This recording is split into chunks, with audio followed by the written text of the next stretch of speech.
Voilà, bonsoir à tous, merci Loïc. Alors évidemment, merci au Forum, merci à l'IRTS de nous avoir invités pour échanger avec vous sur cette thématique, une thématique qui forcément nous tient particulièrement à cœur, puisque c'est notre cœur de métier au sein du CMSOA, où nous accompagnons des personnes qui sont concernées par ces sujets.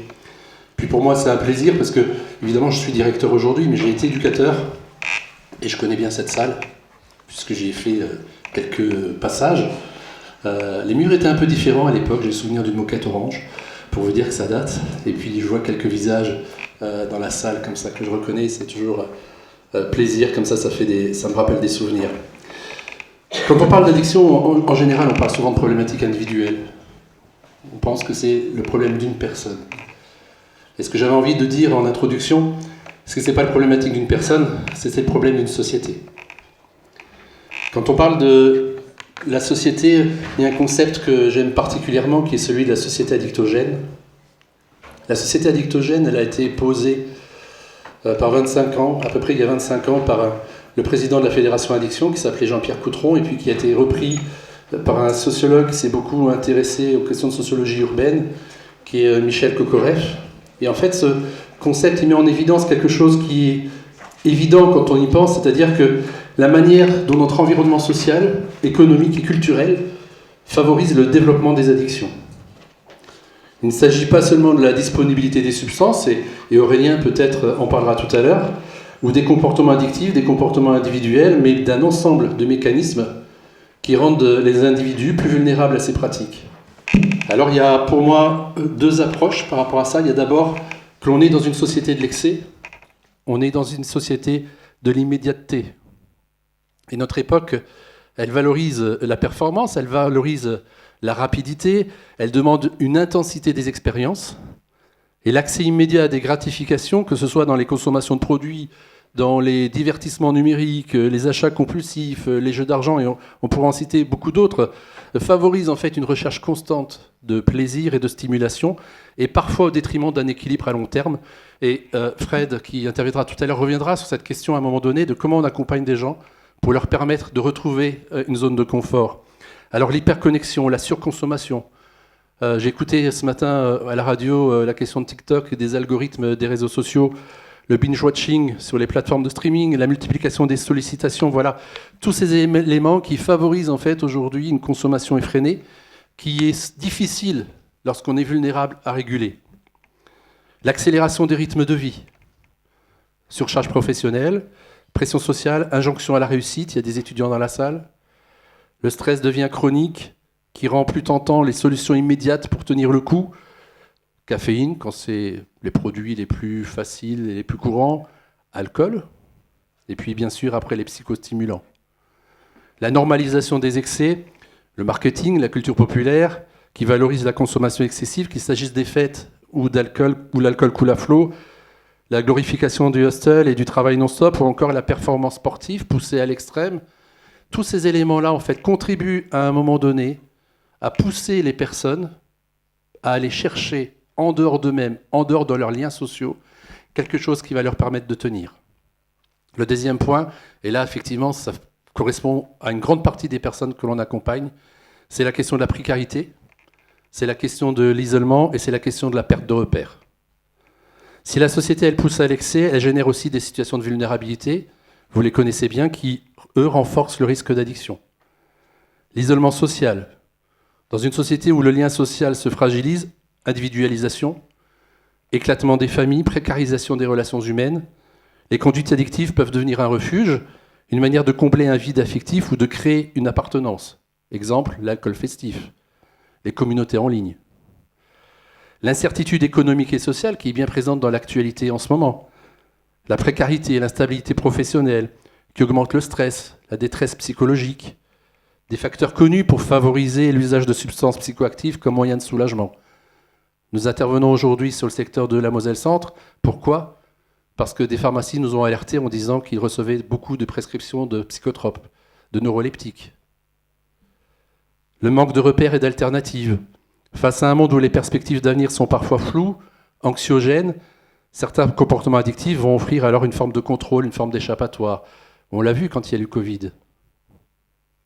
Alors la banalisation des conduites addictives, on pourrait en parler, et dans cette société, effectivement, des comportements qui parfois pouvaient être perçus comme problématiques deviennent banals, voire peuvent être socialement valorisés. L'alcool dans la culture des afterworks, boire pour se détendre, socialiser est intégré aux dynamiques professionnelles, amicales. Je suis quelqu'un qui boit parfois de l'alcool, je ne suis pas contre l'alcool. C'est la question de la limite entre usage festif et consommation problématique qui parfois peut devenir floue. Les nouvelles formes d'addiction non substantielles, les jeux d'argent en ligne, on l'a vu récemment avec toute la question des jeux autour des paris sportifs, par exemple, l'année passée. Le trading compulsif qui se développe majoritairement aujourd'hui avec des personnes qui voient le miroir par les crypto-monnaies sur lesquelles ils peuvent investir des richesses qui pourraient leur venir. Ces pratiques facilitées par le numérique s'intègrent au quotidien sans être perçues pour autant immédiatement comme problématiques. C'est là où les choses parfois sont un petit peu insidieuses. Et puis la médicalisation de la performance, le recours aux psychostimulants pour tenir au travail, j'en parlais tout à l'heure. Alors pourquoi est-ce que c'est important d'en parler ? Pourquoi, pour le forum, pour l'IRTS, c'était important d'en parler ? Parce que comprendre les mécanismes, c'est mieux saisir comment la société façonne nos vulnérabilités et comment les stratégies d'accompagnement doivent intégrer ces réalités. Alors l'addiction, ce n'est pas une affaire individuelle, elle est le reflet d'un contexte dans lequel nous sommes et un contexte qui l'alimente. Alors, je vais laisser juste 3 questions avant que mes collègues continuent. Comment adapter nos pratiques d'accompagnement face à ces formes d'addiction, face à cette réalité sociale ? Quel rôle peut jouer la prévention ? Quel rôle peut jouer la réduction des risques ? Comment intégrer les dimensions sociales, les dimensions structurelles, les dimensions environnementales dans les stratégies d'intervention ? On ne répondra peut-être pas à tout, mais en tout cas, on essaiera de répondre à vos questions. Et on le fera avec la sincérité qui est la nôtre, avec nos limites peut-être, parce que c'est un sujet qui est complexe. Mais j'espère en tout cas qu'on pourra vous donner quelques éclairages sur comment aborder, pour ceux qui sont professionnels, pour ceux qui seront futurs professionnels, cette question-là, qui au final nous concerne tous, qui que nous soyons.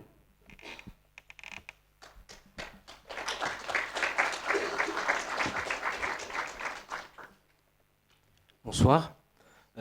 J'espère que je ne vais pas être une substance psychoactive soporifique ce soir. Donc, je vais essayer d'être assez dynamique. Alors, l'addiction, c'est quoi ?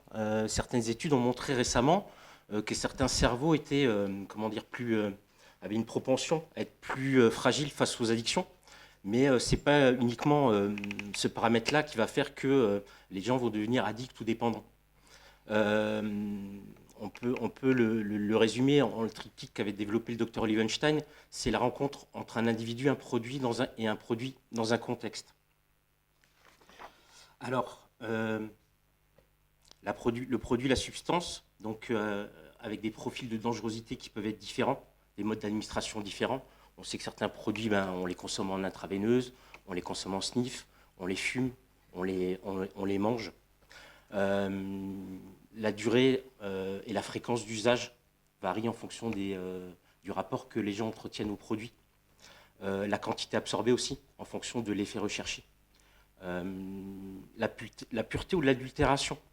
On se rend compte, par exemple, sur la cocaïne, avec une cocaïne qui peut être parfois fortement dosée en cocaïne, mais aussi avec des produits de coupe.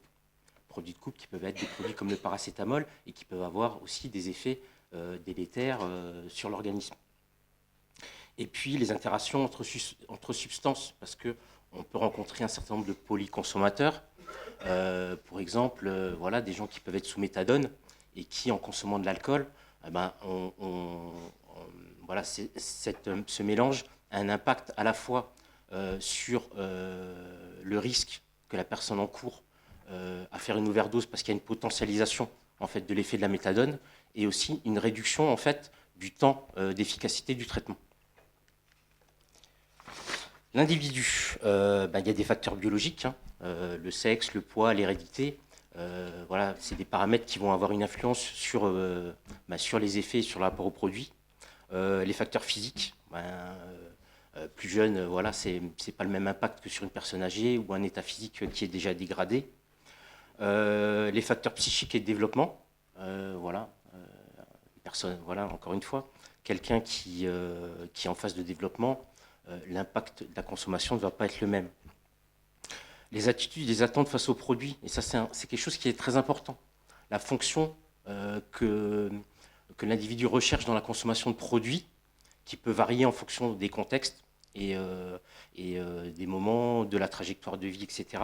Et puis aussi le rapport au produit. Lionel disait tout à l'heure, il consomme de temps en temps de l'alcool. Voilà. Quel rapport nous-mêmes, en tant qu'accompagnants, on entretient par rapport au produit? Et quel regard on a dessus? La personnalité des gens aussi, l'estime de soi, la solitude, voilà, ce sont des paramètres aussi qui vont influer sur le rapport au produit et sur les fréquences de consommation. Et enfin, la capacité d'adaptation. Quelles sont les compétences des gens pour faire face à la confrontation au produit et voilà, à la continuité sans produit. Donc, quelles compétences et quels besoins, quelles compétences ont les gens et quels besoins ils ont en prenant des produits. Au niveau du contexte, le contexte a une influence, le milieu familial par exemple. Les premières consommations d'alcool, en général, elles ont lieu en famille, au moment de la communion par exemple. C'est des choses qui peuvent ressortir de certaines études. Le milieu social aussi, le contexte, les amis, les activités. Par exemple, le club de foot. Régulièrement, voilà, on peut trouver dans certains clubs la pratique de troisième mi-temps, consommation d'alcool, etc. Le facteur économique, tous les produits ne sont pas accessibles de la même manière. Hein, quand un gramme de cocaïne fait 50 € et qu'une canette d'alcool fait environ 1 €, voilà, on n'est pas dans les mêmes accessibilités. Et l'accessibilité tout court aux produits. Voilà, l'alcool est accessible un petit peu partout, ce qui n'est pas par exemple le cas de la kétamine ou d'autres produits voilà, qu'on va retrouver dans d'autres milieux. Voilà, donc ce triptyque-là fait que voilà, la conduite addictive et la dépendance sont des phénomènes complexes et il faut prendre en compte un certain nombre de paramètres, tous ces paramètres-là, pour accompagner les gens. Alors les drogues sont des substances psychoactives qui modifient le fonctionnement du cerveau avec 3 types de risques. Le potentiel de toxicité avec les atteintes physiologiques, la toxicité et la surdose. Les atteintes physiologiques, ça peut être voilà, par la pratique de l'injection. On a la question des abcès par exemple, hein, la question des septicémies. On peut avoir les parois nasales voilà, qui sont altérées par le sniff de coke. Et voilà le problème de la surdose, voilà, avec l'overdose, voilà, le risque de surconsommation et le risque de décès. Le potentiel de modification psychique, voilà, l'ivresse, l'excitation, l'angoisse, la sensibilité, les troubles psychiatriques.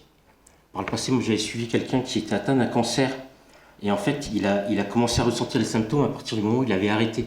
Son corps était anesthésié en fait et il n'avait pas ressenti la maladie s'installer.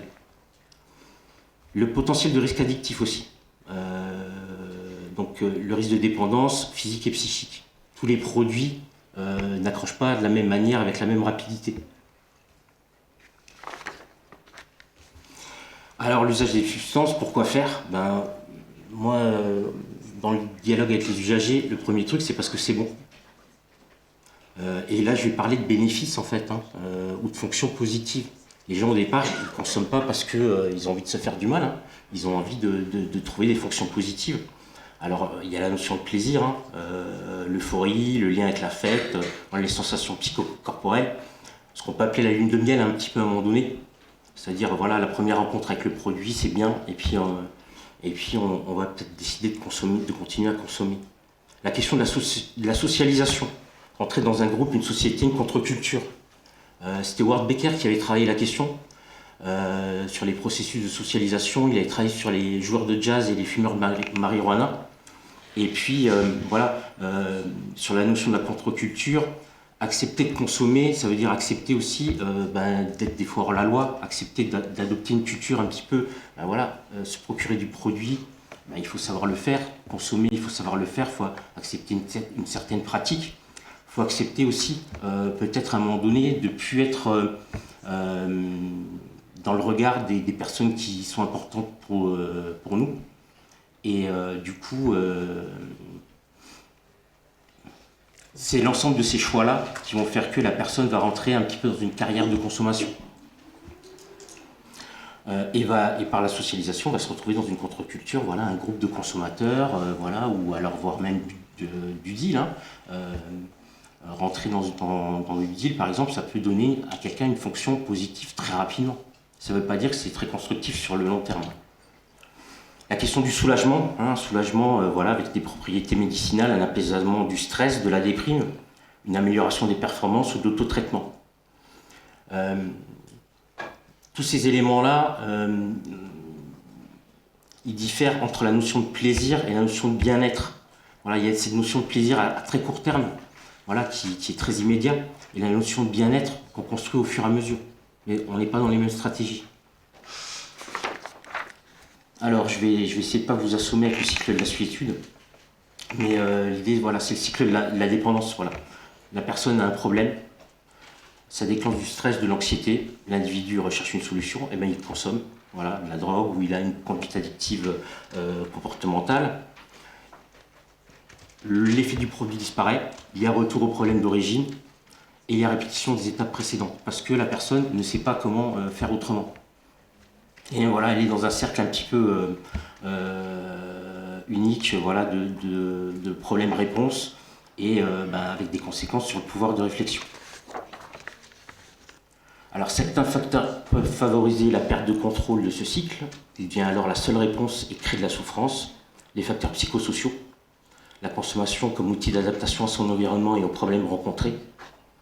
Voilà, donc c'est cette notion de pouvoir gérer les choses avec la consommation.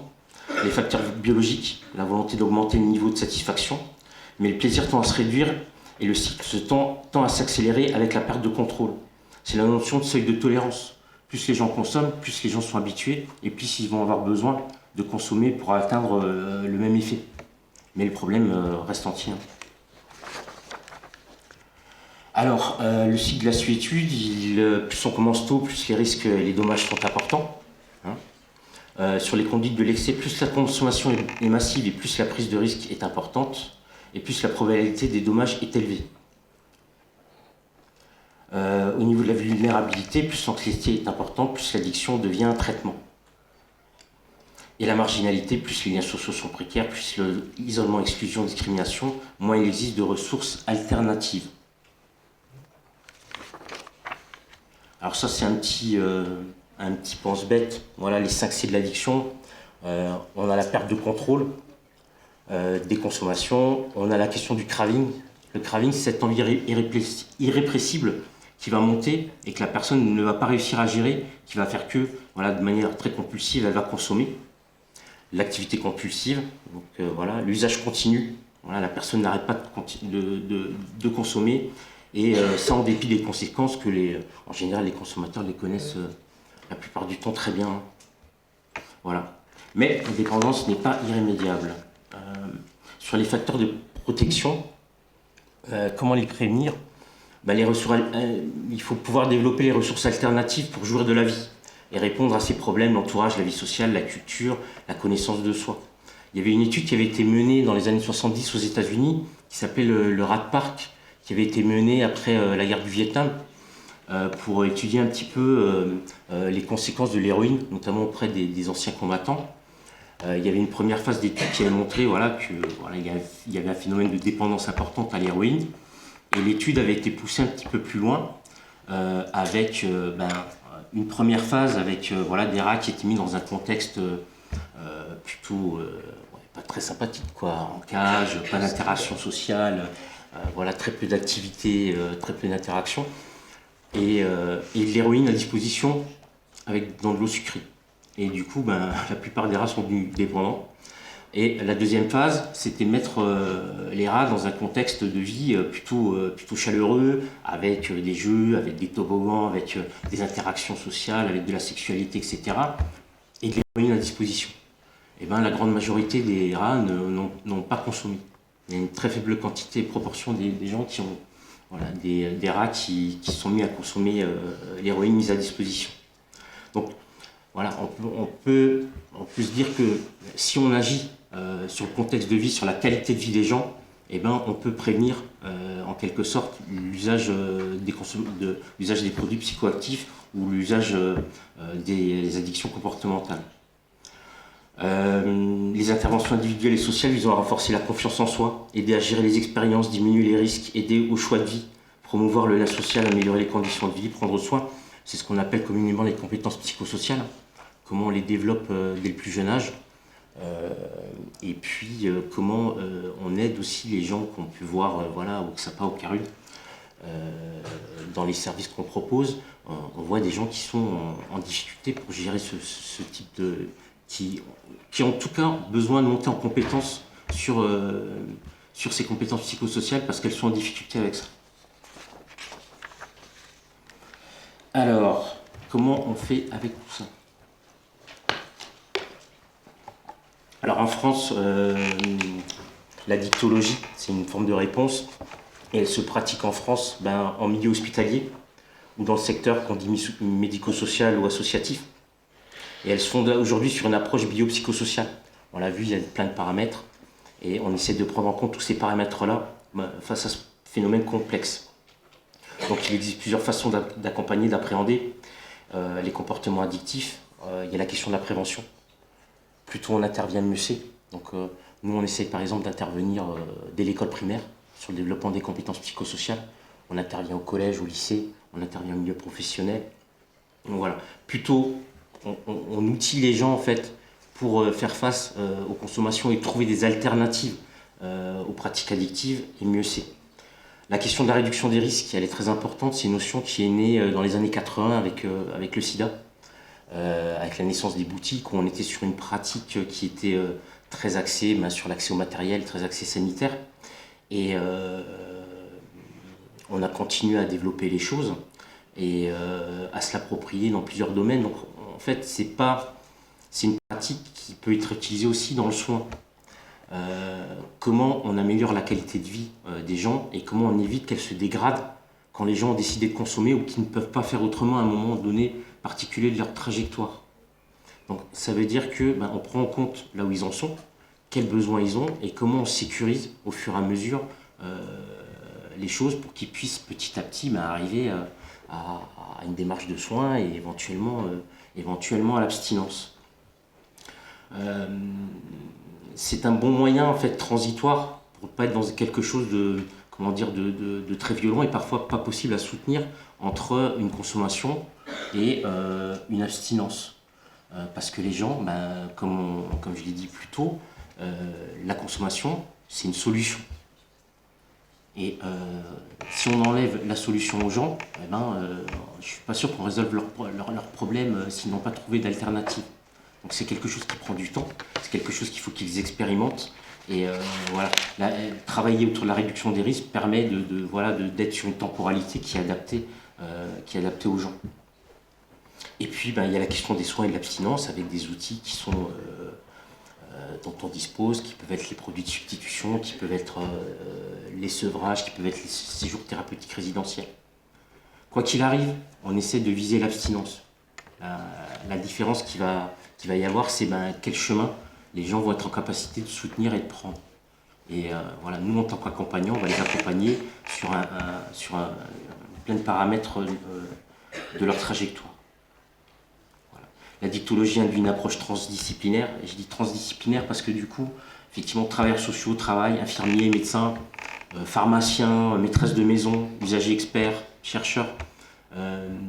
J'utilise le terme de transdisciplinarité parce qu'on n'est pas en tuyau d'orgue en fait et qu'il ne va pas y avoir une compétence qui va être supérieure à l'autre. C'est l'ensemble, c'est la mutualisation des compétences, c'est les échanges et c'est la co-construction qui vont faire que on va trouver avec l'usager toujours et ses besoins la stratégie d'accompagnement la plus adaptée. Et multipartenarial parce que si on s'isole dans une situation d'accompagnement, il ne peut pas se passer grand-chose, donc il faut qu'on travaille avec le droit commun, il faut qu'on puisse travailler avec les tarificateurs, il faut qu'on puisse travailler avec les médecins, les pharmaciens, les structures d'hébergement, voilà, pour trouver des stratégies communes. Hein. Quand je parlais de réduction des risques tout à l'heure, sur la stratégie par rapport à l'alcool, par exemple, on a une stratégie qui se veut ouverte dans le sens où on ne veut exclure personne du soin. Et on travaille à accueillir avec alcool, avec des objectifs bien précis. Mais ça veut dire aussi qu'on puisse faire ça en bonne intelligence avec les partenaires qui interviennent aussi dans la trajectoire des gens, comme l'hébergement par exemple. Voilà où j'en suis. Alors le centre des WAN un petit peu, pour rentrer un petit peu dans le détail de ce qu'on peut proposer. On a 6 secteurs d'activité pour un large panel de profils d'usagers. Je disais qu'on intervenait à plusieurs niveaux. Donc on peut intervenir en milieu festif, on peut intervenir voilà, dans le cadre de mesures judiciaires comme les obligations de soins, on intervient auprès de personnes vulnérables, voilà, avec des dispositifs et des outils qui sont très variés. En termes, pour revenir au secteur d'activité, donc on a l'intervention précoce et la promotion de la santé qui développe, comme je vous le disais, des actions notamment en milieu scolaire, la promotion de la santé de manière globale, ça peut être aussi en milieu professionnel, ça peut être auprès des professionnels de santé pour les former ou des professionnels sociaux. On dispose d'une consultation jeunes consommateurs également qui s'adresse voilà, aux 16-25 qui sont dans des consommations qui ont déjà des impacts délétères sur leur insertion, la scolarité, etc. On a donc les soins ambulatoires en addictologie avec le XAPA, Centre de soins et d'accompagnement de prévention des addictions, où là on est plutôt sur la dimension soins avec voilà, l'accompagnement vers du sevrage, vers de l'accès à du traitement, vers l'accès aux centres thérapeutiques résidentiels, de la psychothérapie, de la thérapie familiale. Donc on a une multitude d'outils qui sont mobilisables et qui sont adaptés en fonction des besoins, des attentes et de la situation. On dispose d'hébergements thérapeutiques aussi, sous différentes formes. On a de l'hébergement thérapeutique résidentiel, on dispose aussi d'hébergements thérapeutiques plus individualisés. L'idée étant de travailler justement à la fois à la consolidation ou de l'abstinence ou à la consolidation du travail autour de la réduction des risques et de la gestion des consommations pour une amélioration de la qualité de vie. Et petit à petit, voilà, on travaille autour de l'insertion de manière globale. On dispose d'appartements de coordination thérapeutique aussi, avec une ouverture sur de la pathologie chronique et où on traite aussi en parallèle les addictions. On dispose aussi du CARUD, le centre d'accueil et d'accompagnement à la réduction des risques pour usagers de drogue. Voilà. On s'adresse à des personnes qui sont en situation de consommation, qui ne veulent pas forcément arrêter, et pour lesquelles on va travailler justement toutes ces stratégies de réduction des risques et des dommages en fonction des consommations, de là où ils en sont. Voilà, ça en passe par de la mise à disposition de matériel, mais aussi de l'éducation à la consommation, de l'accompagnement des consommations, et puis voilà, de la réduction des risques sociaux, de la réduction des risques liés à la justice, etc. etc. L'idée étant toujours d'amener les gens petit à petit vers le soin et en acceptant les allers-retours entre le XAPA, le CARUD, les autres dispositifs. Et je suis passé un petit peu du coq à l'âne. On dispose aussi des outils de veille sanitaire et de l'analyse de produits. Donc on dispose d'un outil qui s'appelle le CheckLab, qui permet aux usagers d'analyser leurs produits de manière quantitative et par cette analyse d'avoir un discours de réduction des risques et de leur permettre une consommation éclairée. Donc les usagers peuvent soit envoyer leurs produits par la poste, par voie postale, et ils ont un retour le plus rapide possible sur la composition de leurs produits. Ou alors ils peuvent se présenter sur le site sur Metz, ou alors le dispositif se déplace soit dans les structures de proximité sur l'ensemble du Grand Est, soit en milieu festif. Cet outil-là permet aussi d'être en articulation avec le dispositif synthèse, le dispositif de veille sanitaire, qui permet d'activer le système de veille lorsque l'on tombe sur un produit qui a un effet un petit peu particulier et inattendu sur le territoire, et d'avoir un message d'alerte plus global. Voilà. On a le secteur de la santé aussi, avec des outils qu'on développe comme les microstructures, qui sont la mise à disposition d'un binôme psychologue-travailleur social au sein d'un cabinet de médecine de ville, et un dispositif de lien Health Soins Santé sur Sarrebourg avec une équipe mobile et des lits d'accueil. Et la formation recherche, et là je vais passer la main plutôt à mon collègue Aurélien qui va rentrer dans le détail. Je vous remercie. Oui, bonjour à tous. Donc, je vais vous présenter une partie des activités de recherche ou d'enquête qu'on peut être amené à déployer au centre Les Wads. Donc, effectivement, notre centre, comme l'a expliqué Frédéric, on ne fait pas que travailler sur les problématiques des publics.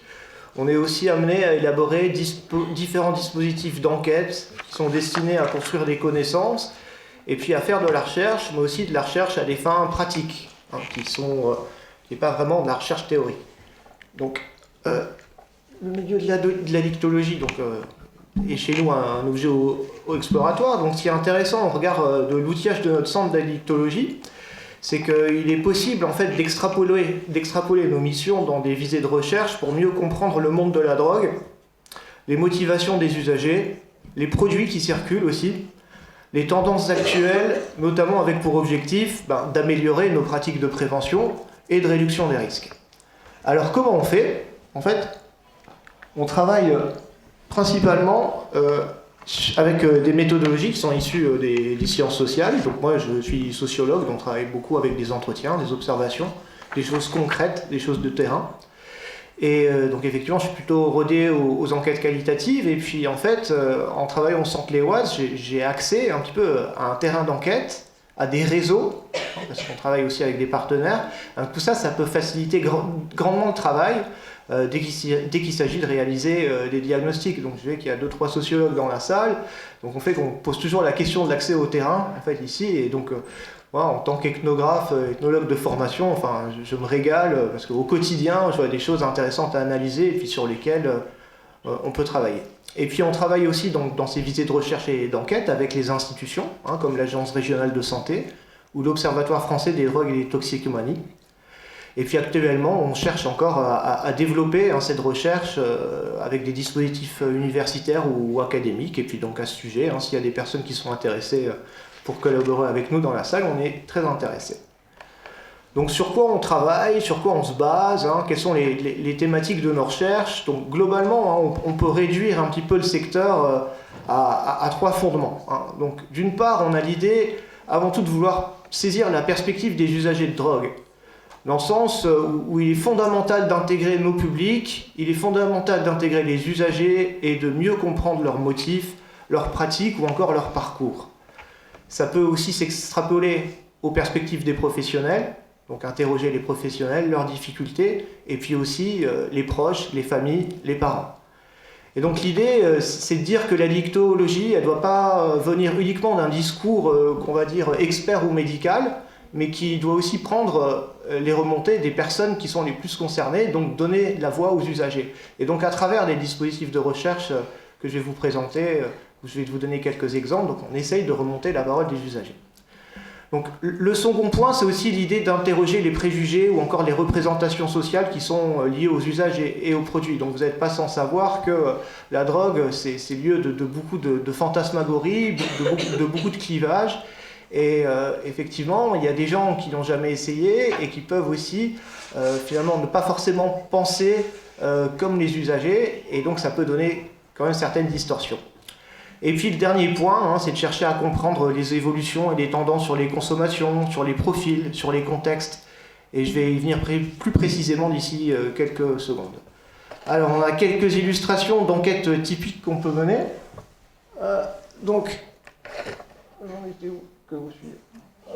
Bon, ça c'est avant. Bon, j'essaie de... Hop.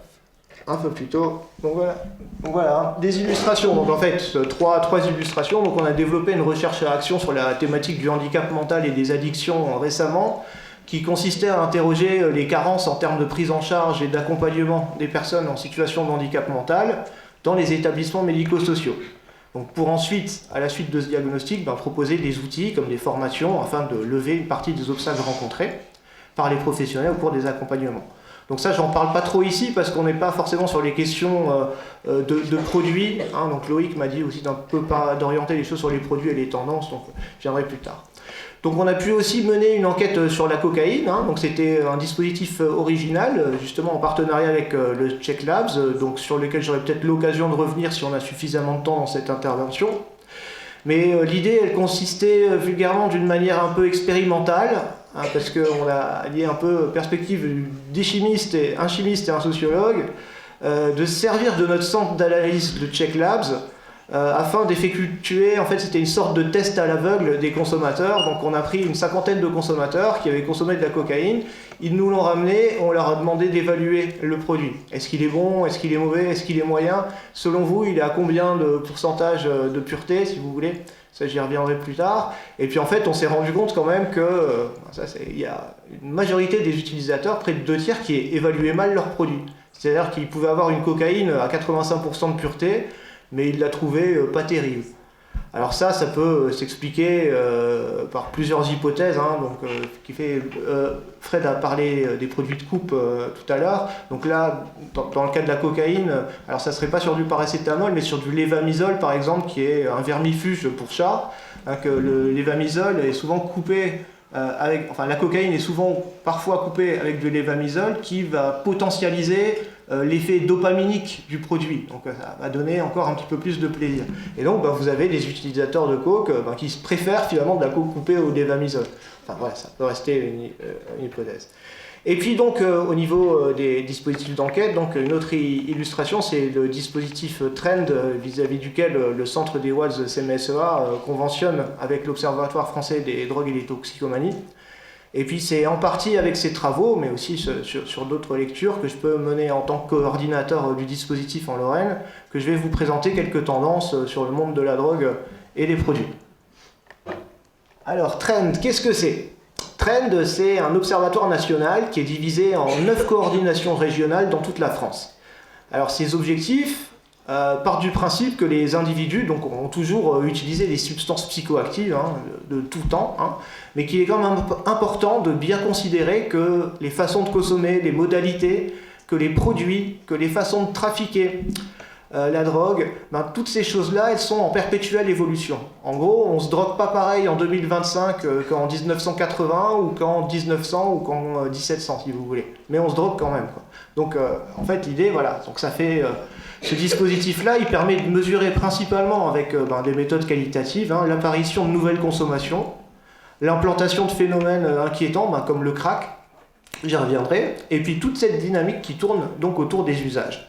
Mais aussi des dynamiques qui tournent autour de l'accompagnement des usagers, du soin, des enjeux sanitaires, et puis de tout ce qui peut être aussi mis en place au niveau des trafics, par les trafiquants, et puis par les forces de l'ordre ou les dispositifs d'application de la loi quand ils essayent de répondre aux tendances.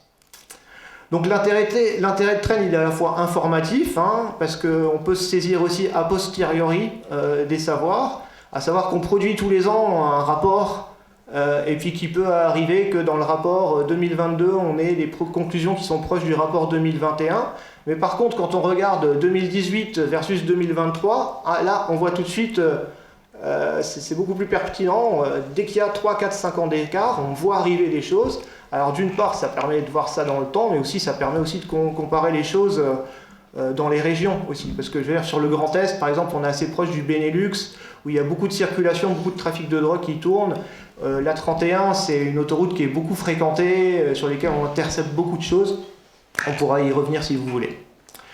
Et puis, bien sûr, Trend, c'est aussi à la fois repris par les médias. D'ailleurs, la semaine dernière, ou il y a 2 semaines, il y avait 2 articles du Républicain Lorrain qui citaient le rapport, dont un d'ailleurs qui disait une bêtise en disant qu'il y avait une explosion du crack en 2023. Donc, ils ont mal lu le rapport. L'explosion du crack, ça commence depuis 2018, mais et donc ils ont mal lu les choses. Mais bon, c'est souvent repris par les médias, c'est repris aussi par les pouvoirs publics, comme beaucoup de travaux de l'OFDT d'ailleurs. Et puis ça sert enfin, avant tout, le milieu de la dictologie, donc pour orienter les réajustements de soins qui sont nécessaires au niveau de la prévention. Donc ça permet de réajuster les pratiques de réduction des risques. Quand par exemple on va détecter une nouvelle tendance sur un produit et que ce produit-là peut avoir des risques sanitaires ou des risques psychiques ou d'autres risques qui sont graves, on va essayer, après, a posteriori, de se réajuster. Comme je vous ai dit, c'est toujours dynamique. Donc comme les usages ou comme même les produits, c'est pas forcément les mêmes qu'il y a 10-15 ans, nous, de notre côté de la dictologie, on est obligé d'être toujours dynamique dans la réactivité. Et donc, les recherches servent aussi à ça. Et puis voilà, enfin Trend, c'est aussi un partenariat avec le CMSEA qui s'est mis en place depuis 25 ans, hein, depuis 1999, dès son départ. Donc, comment on travaille? Comment on mesure ces tendances, hein? Donc pour Trend, c'est un travail collectif, hein. Moi, j'ai des informateurs qui font partie du centre des WADS, et puis qui peuvent me mettre aussi en relation avec des usagers, m'indiquer des phénomènes qu'ils peuvent voir sur leur milieu professionnel. Donc j'ai aussi Thibaut qui s'occupe du Check Labs, qui intervient en milieu festif, qui peut me dire « Ah tiens, j'ai vu ça, ça se passe ça, il y a ça qui circule ». J'ai des infirmières qui sont basées sur Forbach ou sur Sarrebourg, hein, qui me tiennent au courant. Voilà. Je travaillais avec un usager qui m'a dit qu'on trouvait des petites galettes de crack à la vente. Enfin, ça, c'est tous des petits phénomènes qui me reviennent et puis qu'après on essaye de synthétiser dans un rapport.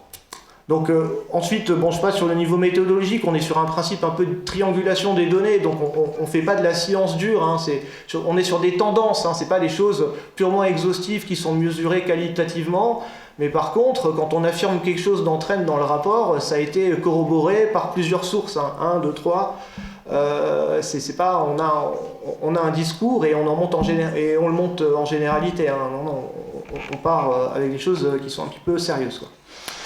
Donc voilà, comme j'ai déjà expliqué, on a aussi 3 terrains privilégiés d'enquête, hein, même si aussi on peut rajouter des parties. Donc Trend, ça s'occupe à la fois des questions de l'évolution qui sont liées au trafic de drogue, aux modalités d'approvisionnement des personnes, donc ça je vais y venir. Le deuxième terrain, c'est des questions de marginalité urbaine, donc enquêter principalement dans les carunes, mais ça peut être aussi la marginalité rurale. Donc, là, cette année, on étudie un petit peu le milieu rural. Et le troisième terrain d'enquête, c'est le milieu festif. Alors à la base, il y avait vraiment une volonté d'investiguer principalement les milieux techno, alternatifs, free party, mais c'est là où on voit souvent aussi l'arrivée de nouveaux produits comme la kétamine dont je vais vous parler tout à l'heure, mais on extrapole aussi les milieux festifs, ça peut être maintenant au festival, même au milieu des bars ou encore des fêtes privées, hein. Donc voilà, donc ça c'est quand même intéressant, hein, pour un enquêteur ou un sociologue parce que un trend ça permet quand même de mesurer des perspectives et puis on peut ensuite générer des synthèses, hein. Et donc en fait si vous voulez, dans Trend, vous l'aurez compris, on interroge à la fois le milieu de la justice, ça va être le procureur, le milieu de la police, le milieu du soin, le milieu des travailleurs sociaux, et on interroge aussi les dealers, les grossistes, les chargés de preuve. Donc à partir de là, on peut avoir plein de perspectives et puis les faire cohabiter à l'intérieur. Par exemple, vous avez sans doute entendu parler des opérations PlaceNet qui auront été menées en 2025.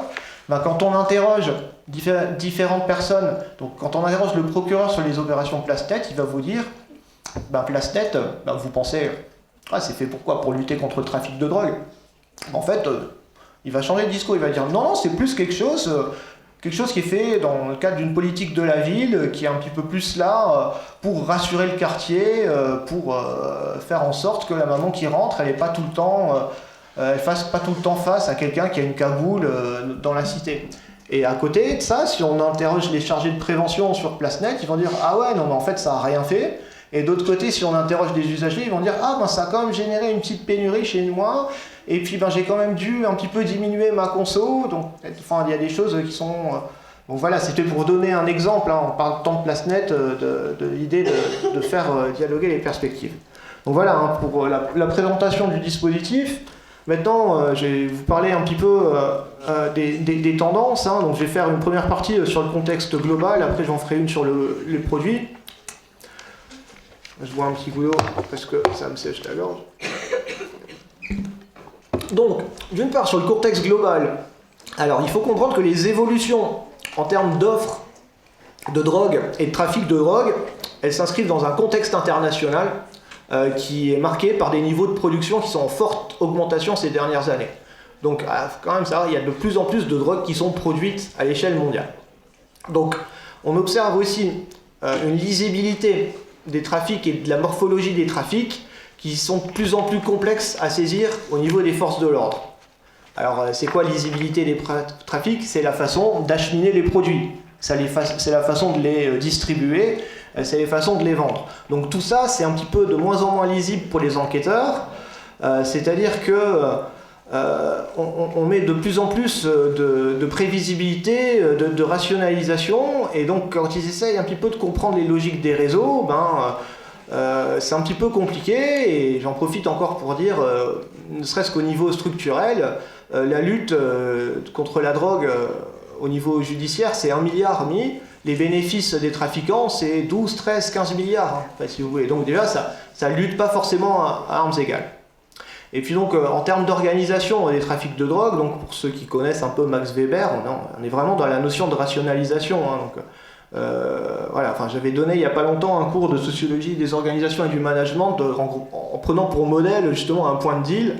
Donc vous voyez que dans le point de deal, on a vraiment une division des tâches et des compétences, avec la répartition des rôles, une mobilisation des savoirs qui sont différents. Donc vous pouvez avoir le chargé de communication, qui s'occupe du réseau, vous pouvez avoir le comptable, vous pouvez avoir la nourrice qui va garder, vous pouvez avoir le charbonneur, et vous pouvez même avoir le mec qui va régler les comptes à la concurrence ou au mauvais payeur, si vous voulez. Donc tout ça, ça montrait que le trafic de drogue, c'est vraiment des entreprises. Il y a un modèle quasi industriel qui se développe là-dedans. Donc, voilà, au niveau des communicationnels, là, je vous montre un petit peu, vous voyez les petits bonbons Haribo, ça c'est les chargés de com. Là, c'est une page d'accueil d'un site Telegram, j'ai vu dire, vous avez Nutellache, ou des choses comme ça, donc il s'éclate bien, quoi. Et puis d'autre part, donc, on a de plus en plus de personnes qui viennent, qui se mettent à trafiquer de la drogue aussi au niveau de one shot, comme c'est de plus en plus accessible. C'est pas rare aussi de voir quelqu'un qui se met à aller chercher 1 kilo de coke et puis qui le revend, et puis après il arrête le deal, quoi. On a aussi beaucoup d'autoculture du cannabis qui se fait à l'aide de petites tentes, de kits de culture. Ça marche très bien, vous investissez dans 4-5 pots, vous achetez une tente pour 300 €, vous pouvez limite même un petit peu trafiquer et vous faire du bénéfice. Donc voilà, ça c'est la première logique, la première caractéristique de ce trafic. Et puis, donc si vous voulez, le côté moins drôle, le côté un petit peu moins drôle, c'est qu'on voit aussi, et ça c'est pas forcément une construction médiatique, c'est que la question de la violence. Donc quand on interroge un petit peu les professionnels, les forces de l'ordre, ce que vous entendez sur les questions de séquestration, les doigts coupés, la prostitution, ça existe, vraiment, on en a. Le fait de... Là, il y a beaucoup de gens il y a beaucoup de personnes vulnérables en situation de déficience intellectuelle vis-à-vis desquelles vous avez des trafiquants qui pénètrent directement chez eux et qui viennent et qui installent un appartement, un point de deal éphémère. Il reste une petite semaine et limite vous avez la personne vulnérable, limite elle est contente, il y a des gens dans son appartement, on lui donne un petit peu de produit, mais ça marche comme ça. Ça plus la prostitution. Donc c'est le côté un petit peu sale du trafic de drogue, mais ça existe vraiment, ces situations d'emprise. En tout cas, c'est des choses qui nous remontent, qui nous sont remontées quand on interroge les personnes à l'échelle locale. Et donc tout ce modèle-là que je vous explique, il est un petit peu... si vous comparez aux années 80, où il y avait plus une sorte de code d'honneur au niveau des trafiquants, mais quand de l'autre côté vous vouliez aller en banlieue pour choper un peu de shit, là vous avez vraiment peur de vous faire démonter la gueule. Aujourd'hui c'est vraiment le contraire, quoi. Il n'y a plus de code d'honneur, c'est tout le monde se carotte, mais par contre le client est roi, quoi. C'est-à-dire que prenez le tram, vous allez à Borny, à la Patrotte, on va vous accueillir plutôt tranquillement, vous n'avez pas forcément peur, on vous met en confiance. On recrute même des femmes, on recrute des gens qui ont l'air un petit peu du tout venant, comme vous et moi. Et donc ce trafic-là, c'est vraiment ces questions-là qu'il faut traiter, avec aussi, donc là, je vais dire, la question qu'on a aussi plus de possibilités en termes d'offres de produits. Donc c'est-à-dire que maintenant, avant vous aviez un dealer, il faisait que vendre du shit. Maintenant, vous pouvez aller sur des applications ou dans un four, on va vous proposer une multitude de produits. Et qui plus est, vous avez acheté 5 fois de l'herbe à quelqu'un, au bout de la 6e fois, la personne, tiens, je t'ai mis un demi-gramme de coke, ou bien je t'ai mis un demi-gramme de cocaïne. Quand on est comme ça, on se retrouve avec ça, ça peut tenter l'usage. Donc c'est quand même des choses qui sont assez sérieux, quoi. Donc, voilà. Et puis, dire aussi que c'est la question de l'ubérisation. Vous voyez, enfin, c'est les Telegram, Snapchat, c'est vraiment aujourd'hui devenu l'objectif principal des forces de l'ordre, hein, pour en discuter avec eux. Donc, ils s'attaquent moins. Quand je vous ai parlé de PlaceNet, en fait, ils disent oh, bah, ça c'est plus là pour un petit peu nettoyer, pour faire joli, mais on ne s'attend pas à intercepter des gros bras, si vous voulez. Il est clair que les forces de l'ordre mettent l'essentiel de leur énergie, enfin une grande partie, hein, je ne suis pas à la brigade des stupes, mais l'investissement il est vraiment fait sur ces questions d'essayer de s'attaquer au marché numérique, donc ce qui est extrêmement difficile. Hein. Donc voilà, donc il y a les plateformes numériques, il y a les dealers, et puis on a aussi d'autres modalités d'approvisionnement. Donc voilà, ce que j'essaie de vous dire, c'est que pour s'approvisionner en drogue aujourd'hui, on arrive de plus en plus, c'est de plus en plus facile, il y a de plus en plus d'opportunités. Donc comme je vous ai dit, ça peut être via le numérique, via des applications, ça peut être en se déplaçant sur un four, ça peut être chez un dealer traditionnel. Et puis maintenant, il y a même des gens qui expédient simplement par voie postale les produits, ça marche aussi. Donc La Poste, il y a un site Mondial Relais est connu pour ça, de très peu contrôler les produits. Et puis vous avez encore, voilà, comme j'ai dit, le deal traditionnel. Hein. Et puis, dernière modalité, hein, que je reviendrai, c'est sur ces tendances, c'est les possibilités de s'approvisionner sur des sites internet de surface, mais je finirai par ça au niveau des produits. Là, je vais parler des produits. Donc en fait, maintenant, quelles sont les tendances en termes de produits? Donc je ne vais pas vous parler de tous les produits parce qu'il y a beaucoup de drogues. Mais je vais vous parler, enfin pour conclure, un peu de cocaïne, de kétamine, un petit peu de tramadol et de nouveaux produits de synthèse. Comme ça, à la fin, vous serez bien. Donc alors, la cocaïne, ce qu'il faut comprendre en France, aujourd'hui, c'est que on a décelé en 2023 1,1 million de consommateurs de cocaïne en France. Donc c'est quand même un taux qui est quand même assez important, sachant que c'est un peu le nombre de fumeurs de joints qu'on décelait il y a 30 ans, quoi, si vous voulez. Donc il y a une grosse explosion de la consommation de kétamine quand même en France ces 10 dernières années, avec, comme l'a précisé Fred, des prix, on a quand même de la cocaïne à 50 € le gramme, avec beaucoup de pureté, à près de 80-85% de pureté. Dans les années 90, alors j'y étais pas forcément sur la cocaïne, mais c'était 2000 francs le gramme et vous avez 50% de pureté. Donc ça, c'est lié à quoi? Vous avez aussi donc la démocratisation de la cocaïne, enfin démocratisation à prendre avec des pincettes, hein, ce terme, elle est aussi produite par le fait qu'on puisse vendre de la cocaïne sur des petites unités. C'est-à-dire qu'avec 1 gramme de cocaïne, vous ne faites pas un trait, si vous voulez, vous pouvez en faire 5, 10, 20 même, selon l'usage.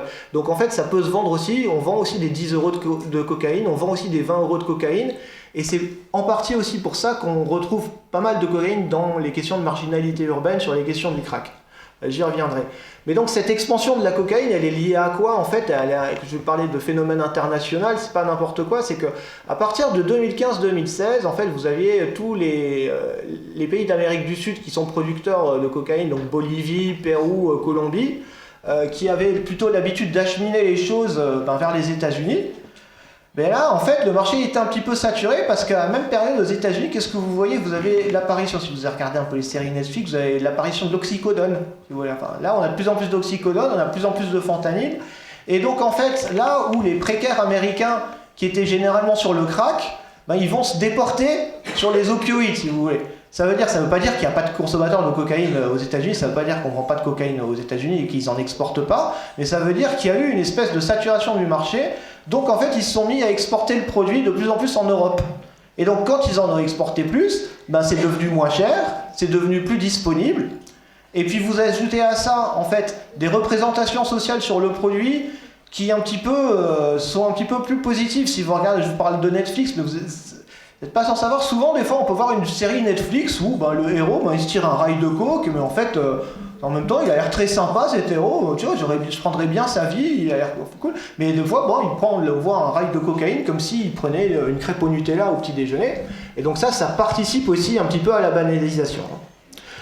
Donc voilà. Donc sinon, autre fait important, hein, j'ai bientôt fini, encore 10 minutes à peu près, c'est qu'on peut voir sur la cocaïne, et pour finir, c'est la question du crack.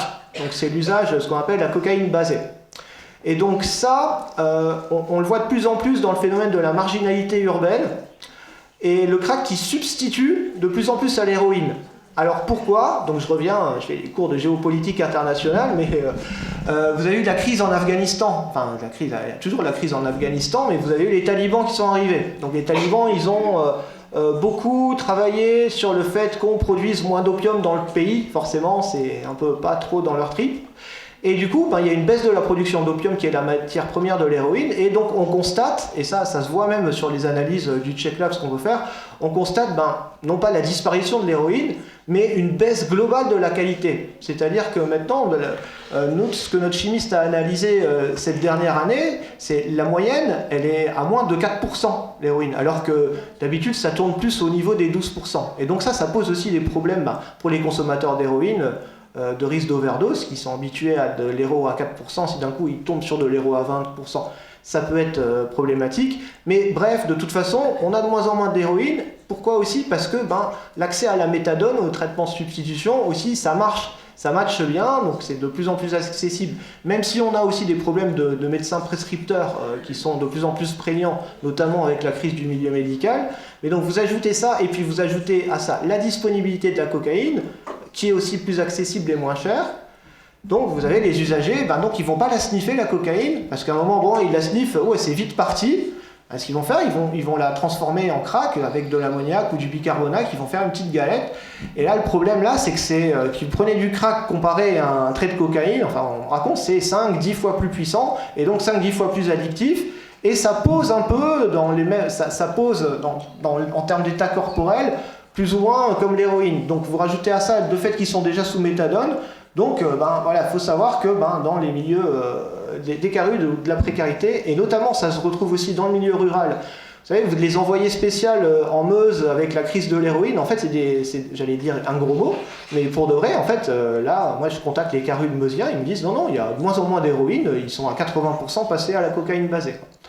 Donc voilà, méfiez-vous d'Élise Lucet. Donc voilà, j'arrête sur la cocaïne, et puis je passe sur la question de... Une autre chose qui a fait important, et bien là on n'est pas sur 1 million de consommateurs, c'est la question de la consommation de kétamine en solo. Notamment un peu pour des jeunes qui peuvent être étudiants, qui ont 20, 22 ans. Donc la kétamine, c'est quoi? C'est un anesthésiant qui est principalement utilisé à la base pour un usage vétérinaire, et qui est aussi utilisé à l'hôpital dans les cas des anesthésies sur des humains. Donc c'est un anesthésiant qui a des propriétés un peu anxiolytiques, un peu planantes et puis un petit peu dissociatives, et qui donnent souvent, qui sont très très addictogènes, parce que vous en prenez un petit peu le lendemain, il faut en prendre le double sur le lendemain, etc. etc. Donc ça pose beaucoup de problèmes. Et donc à la base, la kétamine, ça arrive dans les années 2000 dans les clubs techno anglais, et puis finalement ça se diffuse de plus en plus dans le milieu techno français. Et puis à la fin, comme je vous ai parlé, je vous ai montré avec de plus en plus d'offres de produits, de plus en plus de modalités d'approvisionnement, vous avez les Snapchat, les Telegram qui proposent de la kétamine, et vous avez des jeunes qui finalement ne fréquentent pas le milieu techno, parce qu'en fait, ou les milieux des teufs, parce que ça existe depuis 15-20 ans, la prise de kétamine dans le milieu des teufs, mais des jeunes qui ne sont pas forcément dans ces profils-là, et qui se mettent à prendre de la kétamine, généralement tout seul, chez eux, avec aussi une accessibilité en termes de prix, ça peut être 10-20 euros le gramme, et ça peut être des choses qui sont extrêmement compliquées. Le gros problème de ça sont les dégâts sanitaires que ça cause. Et donc c'est pour ça vraiment, parce que c'est quelque chose qui est très récent, que Trend sert à mesurer, mais c'est ça. Vraiment, là, on voit de plus en plus de jeunes. Donc moi, j'ai fait plusieurs entretiens avec des jeunes de 20-25 ans qui ont des problèmes urologiques extrêmement graves. Donc, moi, j'ai entendu parler de cancer de la vessie. Regardez simplement les témoignages. Là, regardez les témoignages du milieu. J'ai commencé avec 1 gramme par semaine. Au bout de 3 mois, j'étais à 3 grammes par jour. J'étais tout le temps en manque, même avec 3 grammes par jour. C'est une ancienne étudiante. Donc là aussi, c'est quelqu'un, quand j'ai pu avoir accès, donc justement, qui sortait d'une consultation jeune consommateur. Et puis ben là, c'est Miliane, 21 ans, ancien consommateur. J'ai 21 ans, je ne banderai plus jamais et j'aurai des problèmes de vessie toute ma vie. Je voudrais bien faire quelque chose pour que ça n'arrive pas à d'autres. Donc ça, si vous voulez, le problème de la kétamine, j'insiste là-dessus parce que je vous parle de la coke avant. Si on compare 6 mois de consommation chronique de cocaïne à 6 mois de consommation chronique de kétamine sur, par exemple, on va dire entre 0,5 et 1 gramme par jour, moi j'ai pour hypothèse que les dégâts sanitaires sont beaucoup plus forts, voire irréversibles, sur la question de ce produit-là.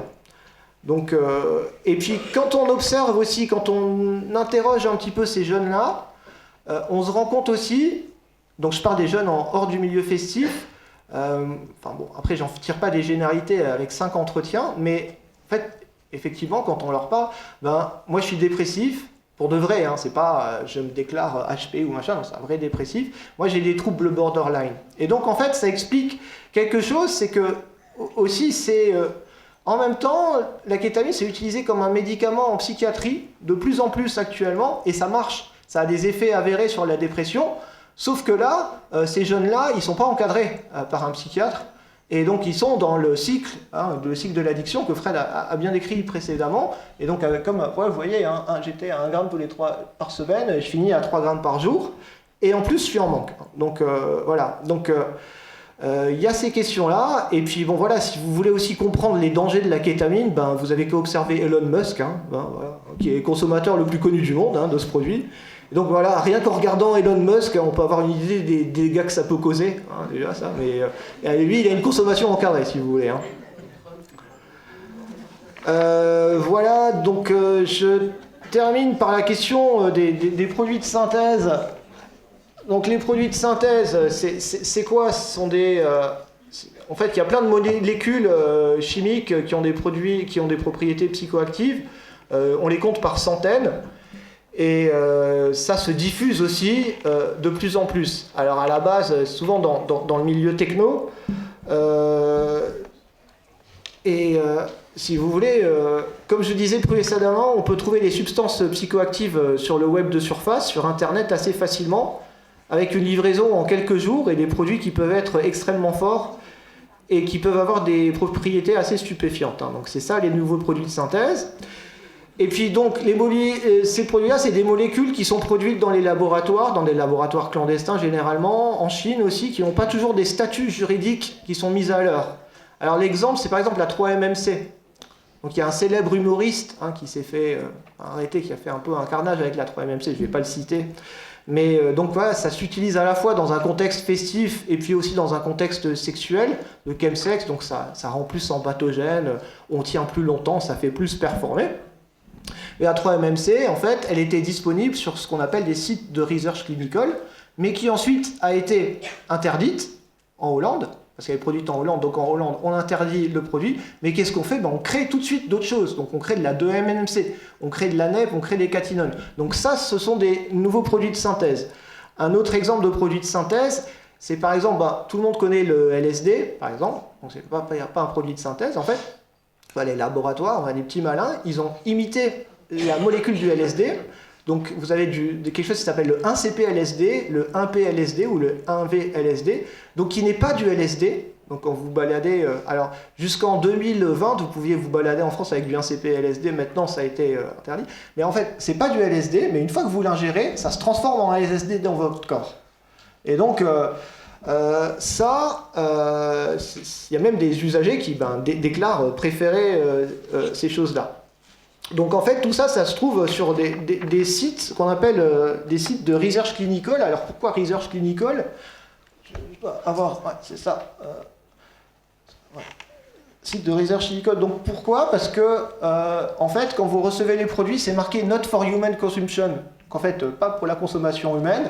En fait, ils ont le droit de les vendre à des fins de recherche, en fait. Pour les faire sur des animaux, par exemple, ou bien pour faire des choses chimiques. Mais en fait, c'est le prétexte pour pouvoir les vendre et les exporter légalement. Donc, ce que je vous ai pas dit, c'est que ces sites sont basés en Hollande, où les molécules sont légales, et qu'ils expédient ça, finalement, en France, par des sites comme ça, les meilleurs ingrédients pour vos expériences, professeur Excel. Et donc là, vous voyez, par exemple, une page d'accueil où vous pouvez acheter des buvards d'un CPLSD, des mandalas, de la fausse kétamine, etc. À partir de 6,45 €, vous avez les petites étoiles avec les avis des gens, des consommateurs. Et donc ça, je vous parle de ça, mais en fait à l'intérieur de ces sites, je ne sais pas si vous voyez bien, en haut, là regardez, benzodiazépine, donc là vous pouvez avoir des analogues de Valium, de Xanax, c'est-à-dire qu'en fait, qui c'est qui commande? C'est plus seulement les toughers qui vont faire la fête et qui veulent forcément un peu partir loin, mais ça peut être vraiment tout le monde, ça peut être mon médecin veut plus me prescrire de Valium, je vais trouver un analogue c'est quelque chose qui imite la molécule, et c'est un benzo. Les catinones, ça va être 2-MMC, 3-MMC. L'isergamide, c'est l'ACPLSD. Les tryptamines, ça c'est beaucoup utilisé dans le contexte sexuel, parce que ça a des dimensions qui sont très empathogènes, très tactiles. Et donc, vous avez des analogues de Ritaline, etc. etc. Donc il faut savoir que globalement, ces produits ils fonctionnent, mais ça donne aussi pas mal d'arnaques, donc aussi moi, je ne vous conseille pas du tout d'aller là-dessus, bien évidemment, mais en vrai, je termine en disant que le dispositif cherchait à montrer des nouvelles tendances, des nouveaux risques. Nous, en tant que centre d'addictologie, il faut aussi qu'on s'ajuste par rapport à ça, avec des consommateurs qui peuvent trouver des produits extrêmement forts et qui marchent en 2-3 jours. D'autant plus, comme Lionel l'a précisé en introduction, ça va être difficile d'inverser ce contexte dit de société addictogène. Donc, par rapport à ça, vraiment, il y a des enjeux qui sont forts et qui méritent d'être réfléchis et d'être traités avec le plus grand sérieux. Voilà, donc je termine en conclusion pour dire globalement que, donc faut comprendre aussi qu'on lutte avant tout contre les addictions, mais pas forcément contre la consommation. Je veux dire, faut partir du principe dans l'addictologie, ou même sur ou fédération addiction, c'est qu'on part du principe que la majorité des consommateurs de drogue n'ont pas forcément de problème dans leur consommation, ou pas forcément plus de problèmes que vous et moi, mais que voilà, le danger, c'est vraiment l'addiction. Il y a une différence entre consommer et être addiction. Bien entendu, toute consommation comporte des risques, bien évidemment, et on n'est pas là à dire qu'ils font consommer n'importe quoi, et ni même qu'ils font consommer. Après, c'est un vaste débat. Voilà, on vous remercie, et puis c'est vraiment sympa d'avoir fait le déplacement, d'être resté malgré le temps. Maintenant, voilà, si vous avez des questions, et puis même si elles ne sont pas forcément en rapport à ce qu'on a évoqué, mais si elles sont en rapport aux drogues, à l'addictologie, maintenant, on est vraiment à votre service pour y répondre. Voilà, on vous remercie.